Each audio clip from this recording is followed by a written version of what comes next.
विक्रमशिला सेतु पर शुक्रवार सुबह दो बसों की आमने सामने टक्कर हो गई, जिसमें करीब 30 यात्री घायल हो गए। सभी घायलों को इलाज के लिए नौगछिया अनुमंडल अस्पताल में भर्ती कराया गया। अस्पताल सूत्रों के मुताबिक सभी यात्री खतरे से बाहर हैं। प्रत्यक्षदर्शियों के अनुसार एक बस कटिहार से भागलपुर की ओर आ रही थी, जबकि दूसरी भागलपुर से अररिया की ओर जा रही थी। ओवरटेक करने के दौरान दोनों बसों की टक्कर हो गई। भिड़ंत इतनी तेज थी कि दोनों बसों का अगला हिस्सा बुरी तरह से क्षतिग्रस्त हो गया। घटना के बाद स्थानीय लोगों ने तुरंत घायलों को बस से बाहर निकाला और एम्बुलेंस की मदद से उन्हें अस्पताल पहुंचाया गया। परबत्ता थानाध्यक्ष ने बताया कि सूचना मिलते ही पुलिस टीम मौके पर पहुंची और दोनों क्षतिग्रस्त बसों को जब्त कर लिया गया है। मामले की जांच जारी है।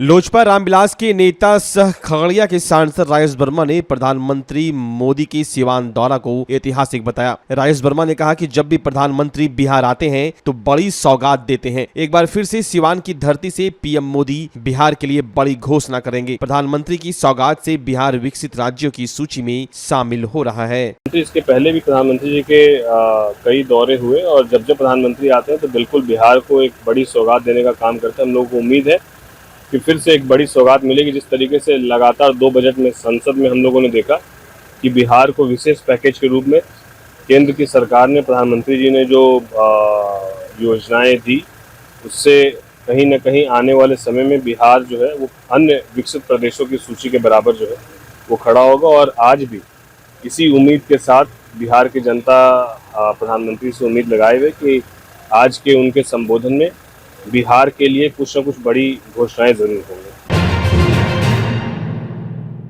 भागलपुर में मानसून की दस्तक के बाद मौसम पूरी तरह सुहाना हो गया है। रुक रुक कर हो रही बारिश और तेज ठंडी हवाओं ने लोगों को गर्मी से राहत दी है। हाल के दिनों में तेज धूप और उमस भरी गर्मी से लोग परेशान थे, जिससे सड़कें और पार्क खाली नजर आते थे। लेकिन अब मौसम बदलने के बाद शहर के पार्कों में रौनक लौट आई है। सैंडिस कंपाउंड मैदान में सुबह सुबह मॉर्निंग वॉक करने वालों की भीड़ देखी जा रही है। लोग मानसून के खुशनुमा मौसम का लुत्फ उठा रहे हैं और ताजगी महसूस कर रहे हैं। मौसम सुहावना होने से शहर के बाकी पार्कों में भी लोगों की आवाजाही बढ़ी है। बच्चे से लेकर बुजुर्ग तक खुली हवा में समय बिता रहे हैं। आम लोगों की सुरक्षा में 24 घंटे तत्पर रहने वाले पुलिस जवान की स्थिति खुद बदहाल है। एक तरफ बिहार के थानों की स्थिति बेहतर करने को लेकर नए भवन का निर्माण कराया जा रहा है, वहीं दूसरी ओर शहर के प्रमुख थानों में एक मुजाहिदपुर थाने की बैरक की स्थिति बेहद खराब है। बरसात में जहां करकट के छत से पानी टपकता है, वहीं लगातार सांप बिच्छू नजर आते रहते हैं। जवान बदहाली में रहने को मजबूर है। कई वर्षों से इसके निर्माण को लेकर बात उठती रही है, लेकिन आज तक इसका निर्माण नहीं कराया जा सका है। वहीं दूसरी ओर कभी भी बैरक गिर सकता है और बड़ा हादसा होने का डर जवानों को सताता है। पानी भी लगता है और छत से थोड़ा थोड़ा बेड पर पानी भी टपकता है और कभी कभार उस सांप भी नजर आता है। जब बरसात बढ़ता है, पानी होती है तो सांप भी बैरक में आ जाता है। क्या करे, अब नौकरी है तो करना पड़ेगा, मजबूरी है हम लोग को भी, और समय से ड्यूटी निकलना रहता है, सब कुछ रहता है, परेशानी थोड़ा मोड़ा होता है, नींद आती है, अब करना पड़ता है, अब उससे तो सब एडजस्ट कर लेते हैं।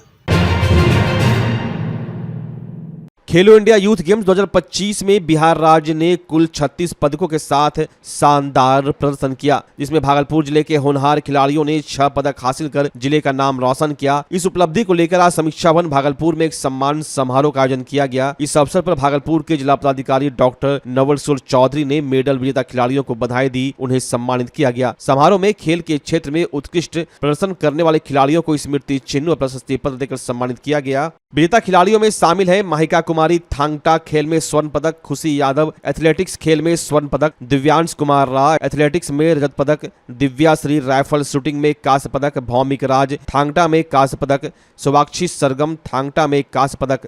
इन खिलाड़ियों की कड़ी मेहनत और लगन की सराहना करते हुए जिला प्रशासन ने उन्हें भविष्य के लिए शुभकामनाएं दी। इसके साथ ही समारोह के दौरान भागलपुर के पत्रकारों को भी खेलो इंडिया यूथ गेम्स के दौरान उत्कृष्ट कवरेज के लिए सम्मानित किया गया। डीएम ने पत्रकारों की भूमिका को महत्वपूर्ण बताया और कहा कि मीडिया के सकारात्मक प्रयासों से ही खिलाड़ियों की उपलब्धियां जन जन तक पहुंचती है। समारोह के अंत में जिलाधिकारी ने कहा कि खेल प्रतिभाओं को प्रोत्साहित करने के लिए प्रशासन पूरी तरह से प्रतिबद्ध है और भविष्य में खिलाड़ियों को और बेहतर अवसर व सुविधाएं सुनिश्चित की जाएगी। निश्चित रूप से जो भागलपुर में खेलो इंडिया यूथ गेम्स 2025 का आयोजन हुआ और उस खेल के आयोजन में जो पूरी तैयारियां हुई और हमारे तैयारियों में कहीं कोई कमी थी उसको उजागर करने का कार्य हो, या हमने जो बहुत बेहतर तैयारियां किया था उसको विश्व पटल पर रखने का कार्य हो, भागलपुर के बाहर के लोगों को बताने का कार्य हो, भागलपुर की प्रतिष्ठा और बिहार की प्रतिष्ठा बढ़ाने का कार्य हो, इन सभी कार्यों में हमारे मीडिया बंधुओं का अहम योगदान रहा है।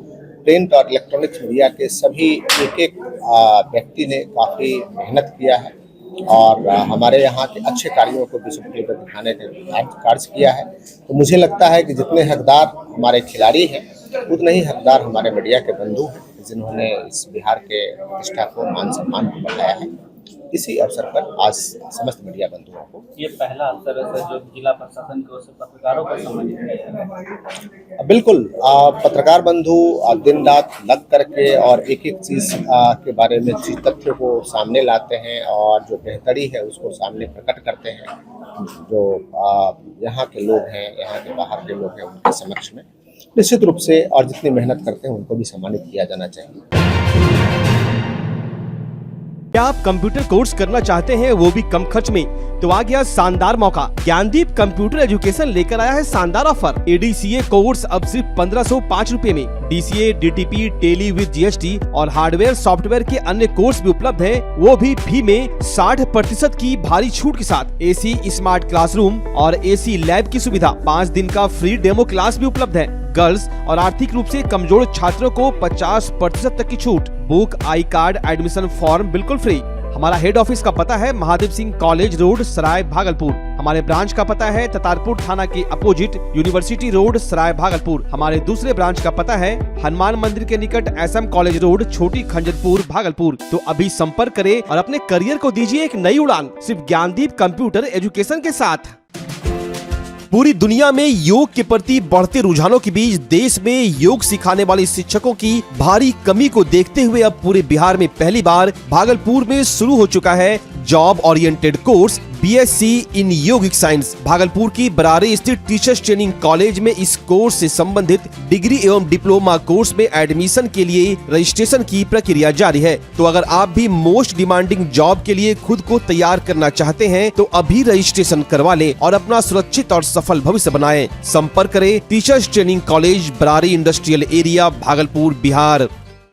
भागलपुर का पहला NABH मान्यता प्राप्त अस्पताल ओम ENT एंड मैटरनिटी हॉस्पिटल। यहाँ मिलती है कान, नाक, गले और मैटरनिटी संबंधित अत्याधुनिक सुविधाएं। यहाँ ब्लडलेस और दूरबीन विधि, एंडोस्कोपी, ब्रोंकोस्कोपी और मॉड्यूलर ऑपरेशन थिएटर की सेवाएं 24 घंटे उपलब्ध है। साथ ही यहाँ ऑडियोलॉजी और स्पीच थेरेपी की भी सुविधा उपलब्ध है। महिलाओं के लिए मॉड्यूलर लेबर टेबल और सिजेरियन सेक्शन टेबल के साथ 24 घंटे संपूर्ण मैटरनिटी की सुविधा उपलब्ध है। साथ ही यहाँ बांझपन के इलाज के लिए सेवाएं उपलब्ध है। हमारे यहाँ कैशलेस सुविधा उपलब्ध है। हमारा लक्ष्य आपकी सेहत और सुरक्षा। ओम ENT एंड मैटरनिटी हॉस्पिटल, हर कदम पर आपके साथ।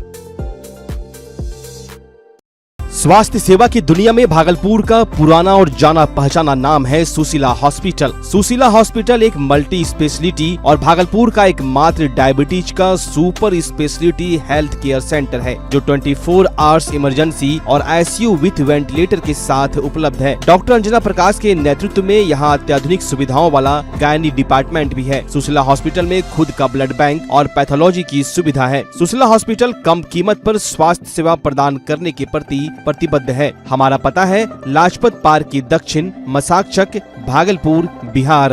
नमस्कार, मैं डॉक्टर अजय कुमार सिंह, शिशु रोग विशेषज्ञ, बिहार झारखंड में अग्रणी। मेरा स्नेह अस्पताल जो सबसे पहले बिहार झारखंड में कृत्रिम श्वसन मशीन यहाँ आया, ब्लड गैस एनालाइजर आया और एक नया मशीन क्रिटिकल जो देर से रोए बच्चे में इलाज में बहुत सक्सेसफुल है और वह विकलांगता से बचाता है और बचने की संभावना बढ़ती है। वो मशीन जो देर से रोया बच्चा है उसमें 3 डिग्री कम टेम्परेचर पर रखा जाता है और 3 दिन के लिए रखा जाता है, लेकिन वो 6 घंटे के अंदर उसको उसमें रखना पड़ता है। तो आप इसका लाभ उठाएं। और दूसरी बात, जो आयुष्मान योजना है उसके तहत 5 लाख का चिकित्सा आप अपने नवजात भागलपुर के समीक्षा भवन सभागार में श्रावणी मेला 2025 की तैयारियों को लेकर एक अहम बैठक आयोजित की गई। बैठक की अध्यक्षता प्रमंडलीय आयुक्त हिमांशु राय ने की। इस बैठक में भागलपुर के डीएम डॉक्टर नवल किशोर चौधरी, बांका के डीएम नवदीप शुक्ला, भागलपुर के एसएसपी हृदयकांत, बांका एसपी उपेंद्र नाथ वर्मा, उप विकास आयुक्त प्रदीप कुमार सिंह समेत दोनों जिलों के तमाम विभागीय अधिकारी शामिल हुए। बैठक में निर्णय लिया गया कि इस बार श्रद्धालुओं को किसी तरह की परेशानी नहीं होने दी जाएगी। कांवर पथ पर व्हाइट पेंट किया जाएगा ताकि कांवरियों की पैर धूप में ना जले, उन्हें आसानी हो। सुरक्षा व्यवस्था भी मजबूत की जाएगी और स्वास्थ्य व सुविधाओं की पूरी व्यवस्था सुनिश्चित की जाएगी। बांका डीएम नवदीप शुक्ला ने भरोसा दिलाया कि कांवरियों को हर स्तर पर बेहतर सुविधा मिलेगी। प्रशासन ने कहा इस बार श्रावणी मेला और भी बेहतर सुरक्षित और श्रद्धालुओं के लिए सुविधाजनक होगी। आयुक्त महोदय की अध्यक्षता में श्रावणी मेला 2025 की तैयारियों के संबंध में अभी बैठक की गई है। बैठक में भागलपुर जिले के समस्त अधिकारीगण, साथ ही बांका जिले के जन साहब, एसपी साहब और वहाँ के समस्त अधिकारीगण उपस्थित हैं और आयुक्त महोदय के द्वारा कई निर्देश प्राप्त हुए हैं। हम लोग तैयारियों को काफ़ी अच्छे तरीके से करा रहे हैं और समय से काफ़ी पूर्व हम लोग तैयारियों को और दुरुस्त करा रहे हैं। सुरक्षा के दृष्टिकोण से सुरक्षात्मक दृष्टिकोण से जगह जगह हम लोग नियंत्रण कक्ष बना रहे हैं। जगह जगह पे पुलिस बल की प्रतिनियुक्ति है, मजिस्ट्रेट की प्रतिनियुक्ति है। लोगों के भोजन जो करेंगे उसकी जो स्वच्छता है उसके लिए भी हम लोगों ने टीम को लगाया है। इसके अलावा जगह जगह पे स्वास्थ्य सुविधाओं की व्यवस्था रहेगी। पिछले बार आपने देखा था कि सड़क पे भी हम लोगों ने व्हाइट पेंट कराया था ताकि लोगों का जो पैर नहीं जले। और जो कच्ची कांवरिया पथ है उस पर बालू का रिप्लेसमेंट है, समय समय में पानी का छिड़काव है, साथ ही ड्रोन कैमरे से निगरानी है।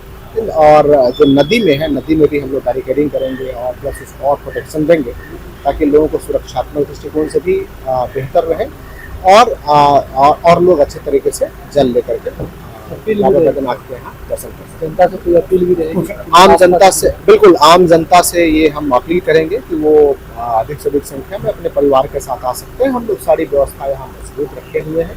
तो उन ठहरने की व्यवस्था जहाज घाट पर भी हम लोग रख रहे हैं।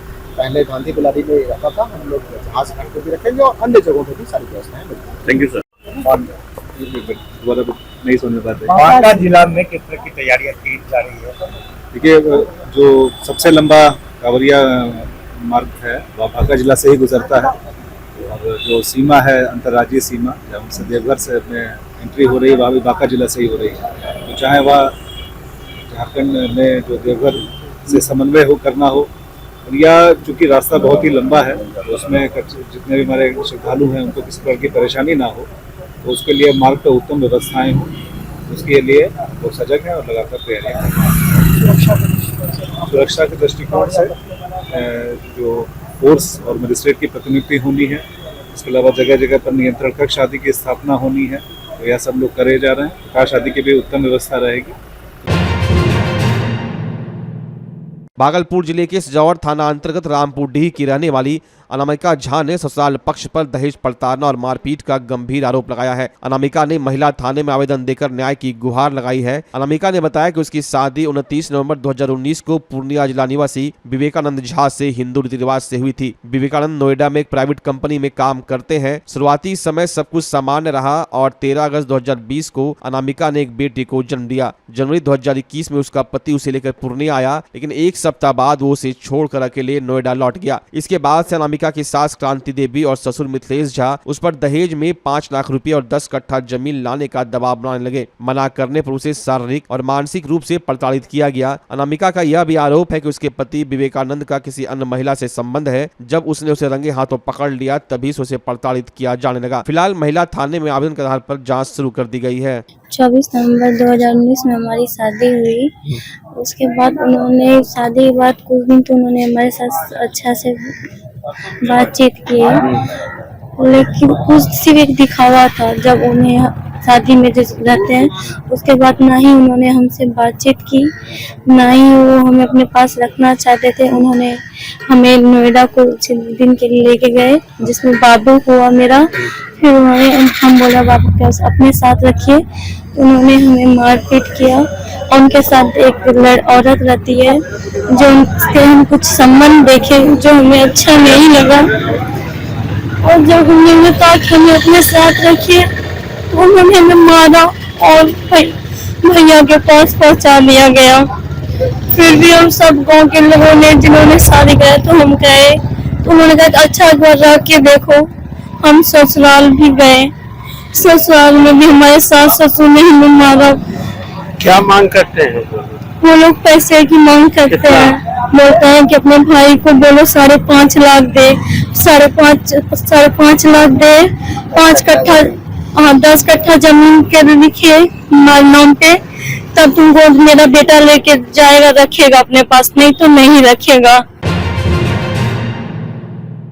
विश्व प्रसिद्ध श्रावणी मेला 2025 की तैयारियों को लेकर मालदा डिवीजन के एडीआरएम शिव प्रसाद ने सुल्तानगंज रेलवे स्टेशन का निरीक्षण किया। उन्होंने रेलवे अधिकारियों को साफ सफाई, कांवरिया सेवा शिविर, सीसीटीवी कैमरे, स्वच्छ शौचालय, नाला और स्टेशन रोड की मरम्मती को लेकर जरूरी निर्देश दिए। निरीक्षण के दौरान सांसद प्रतिनिधि ने स्टेशन रोड की मरम्मती की मांग रखी, लेकिन डीआरएम ने इसे रेलवे के दायरे से बाहर बताकर सड़क मरम्मती से इनकार कर दिया। इस पर दोनों में हल्की नोकझोंक भी हुई। बाद में सांसद प्रतिनिधि ने डीआरएम से बात कर एनओसी की आवश्यकता बताई, जिसके लिए विभागीय पत्र जारी किया गया है। एनओसी मिलने के बाद विधायक और सांसद के माध्यम से जल्द काम शुरू कराने की बात कही गई। मीडिया से बातचीत में एडीआरएम शिव प्रसाद ने बताया कि श्रावणी मेले को देखते हुए कांवरिया सेवा शिविर, सीसीटीवी कैमरे, स्वच्छ शौचालय और साफ सफाई की व्यवस्था की जा रही है। साथ ही सुल्तानगंज से देवघर और जमालपुर से देवघर तक नई ट्रेनें चलाई जा रही है, जिनका श्रावणी मेले के दौरान विशेष ठहराव होगा। निरीक्षण के समय station master Girish Kumar, rail विभाग के अधिकारी और रेल पुलिस भी मौके पर मौजूद थे।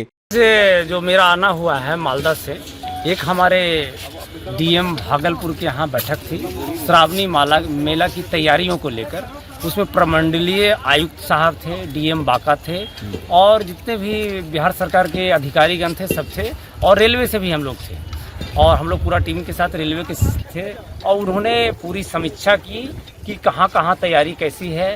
रेलवे से हमें पूछा गया तो हमने बताया कि हमारा जो मुख्य स्टेशन सुल्तानगंज है, सुल्तानगंज पर हमारी पूरी तैयारी है, और कुछ स्पेशल श्रावणी मेला स्पेशल पैसेंजर ट्रेन भी दिया गया, सैंक्शन किया गया है, जिसमें सुल्तानगंज जमालपुर है, उसके बाद जमालपुर देवघर है, उसके बाद देवघर गोडा है, और भी जो एक्सप्रेस ट्रेन है जिसका स्टॉपेज नहीं था, तो श्रावणी मेला को देखते हुए उसका स्टॉपेज भी यहाँ दिया गया है, और अगर भीड़ बढ़ी तो उसके स्टॉपेज को भी हम लोग बढ़ा सकते हैं। और यहाँ पर जो क्राउड कंट्रोल के लिए 40 सीसीटीवी कैमरे लगाए गए हैं, आरपीएफ की स्पेशल फोर्स भी मंगाई जा रही है, वो भी यहाँ फोर्स लगेंगे, और एक कंट्रोल रूम बार रूम यहाँ बनाया गया है, जिसमें 24 आवर एक अधिकारी रहेंगे। फर्स्ट एड व्यवस्था हमारा मेडिकल डिपार्टमेंट किया है, ये काउंटर रहेगा, और आरपीएफ ने जो है हेल्प बूथ बनाया है, हेल्प काउंटर बनाया है, तो ये स्टेशन पर रहेगा, सर्कुलेटिंग एरिया पर रहेगा। तो ये एसपी साहब महोदय ने कहा कि जो है डिस्ट्रिक्ट एडमिनिस्ट्रेशन, डिस्ट्रिक्ट पुलिस भी, जिला पुलिस भी आपको रेलवे को पूरा मदद करेगी, आपसी कोऑर्डिनेशन कर लीजिए आपस में। और जो है वो जो सरकारी अस्पताल है, जो डिस्ट्रिक्ट का सदर अस्पताल है, वो भी पूरा मदद करेगा रेलवे को, और डीएम साहब ने कहा पूरा सहयोग मिलेगा, हम लोग आपस में कोऑर्डिनेशन करके। कांवरियों के ठहराव को लेकर सर क्या? कांवरियों को ठहराव के लिए एक परमानेंट स्ट्रक्चर आपके सामने दिख रहा है, उधर शेड है, यहाँ शेड बना हुआ है। इसके बाद भी हम उनकी भीड़ को देखते हुए टेम्पोररी शेड के लिए हमारी पूरी व्यवस्था तैयार है। जैसे हम टेम्पोररी शेड भी रखेंगे, पानी पीने के लिए अलग व्यवस्था भी करवाएंगे, अलग से अतिरिक्त शौचालय भी हमारा बनाया जा रहा है। 20 शौचालय जो पुराने है उसको हम रिनोवेशन और नए तरीके से हमको बना रहे हैं, तो वो भी हमारा लगभग जो है ये करीब हम 25 तारीख तक, इस जून तक, 30 जून होते सब हम लोग तैयारी कर लेंगे। स्टेशन रोड जर्जर है, इस पे क्या? स्टेशन रोड जो जर्जर है उसका मुख्य कारण है कि उसमें पानी लग जाता है, पानी का निकास नहीं है। तो रेलवे बाउंड्री से सटे हुए अभी मैंने आदेश दिया हूँ कि उसको जल्द से जल्द कम से कम अभी कच्चा नाला तैयार कर लें ये 1 हफ्ता के अंदर में, ताकि वो पानी उसमें निकल सके। और अभी बरसात का सीजन है, जैसे ही वो कांवरिया पैदल आते हैं, खाली पांव आते हैं, तो उसके लिए उसका भी रोड का हम लोग जो है रोड का रिपेयर अभी है, हम लोग करेंगे, कच्चा नाला भी अभी बनाएंगे और उसको भी ठीक ठाक करेंगे, पानी नहीं लगेगा, वो ठीक रहेगा। सड़क कब तक बन जाएगा? सड़क बनने की मैं कोई गारंटी नहीं देता हूँ। हम कच्चा नाला निकालते हैं, पहले पानी जो जमता है उसको उसी सड़क पर से सर चल करके यात्री जो है स्टेशन, हाँ ठीक है, लेकिन हम अभी पक्का या जो जिसको सड़क बनाना कहते हैं वो नहीं, अभी उसकी बात हो रही है।